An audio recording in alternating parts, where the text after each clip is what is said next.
So here we have the Hyundai Tucson on a 19 plate. So I'm going to start off by showing you inside the boot, and then we'll hop in and run through some controls on the inside of the car from there. As we approach the back of the car, you can see we have reversing sensors.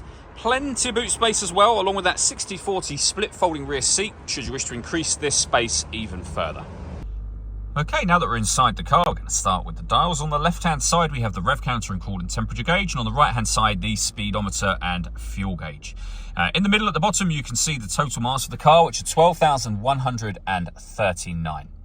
We back out to the steering wheel. On the right-hand side, we have our option menu, so you can change through the various different screens up there on the trip computer. We then have our cruise control as well. And then over on the left-hand side, stereo and phone controls. The phone controls can only be used after you pair the phone to the car, and that is done over on the touchscreen in the center just here. So if you go to all menus, and then from there you can access your phone, we're going to close that for now. When it comes to music, we've got the radio, of course. This car's got DAB, FM and AM radio. If you want to listen to your own music, you can do. It's greyed out at the moment, but you'd hit this tab just here. This car has an auxiliary input, USB input. You can stream your music wirelessly via Bluetooth audio, and depending on the phone you have, we've got Android Auto and Apple CarPlay as well. So plenty of ways to listen to your music in this car. If I pop the vehicle into reverse, you'll also see that we've got a reversing camera to go along with those parking sensors as well. And then on the next screen, satellite navigation as well. There's a full video, shows how the sat-nav works, which you can find on our website and on our YouTube channel. Working our way down, we then have dual zone climate control. So you can adjust the passenger and driver temperature. You can increase and decrease the fan speed.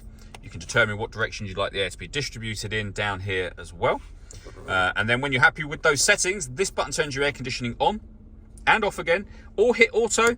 The car will now maintain those temperatures by taking control of the fan speed and direction of the air. Any manual adjustment will take auto off straight away and allow you to put it back on your own settings here. We have two 12-volt charging sockets, auxiliary and USB inputs as well. The gear lever for the fully automatic gearbox, and then these buttons here. So you can turn the parking sensors on and off.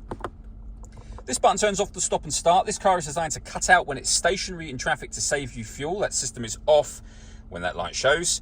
We can turn on or off the downhill brake control, and we can change the driving mode from sport to normal as well. All that leaves me to say is thank you for taking the time to watch this video. If you'd like to come and see the car in person and have a test drive, please feel free to call either of our MJA sites. We'd love to hear from you soon.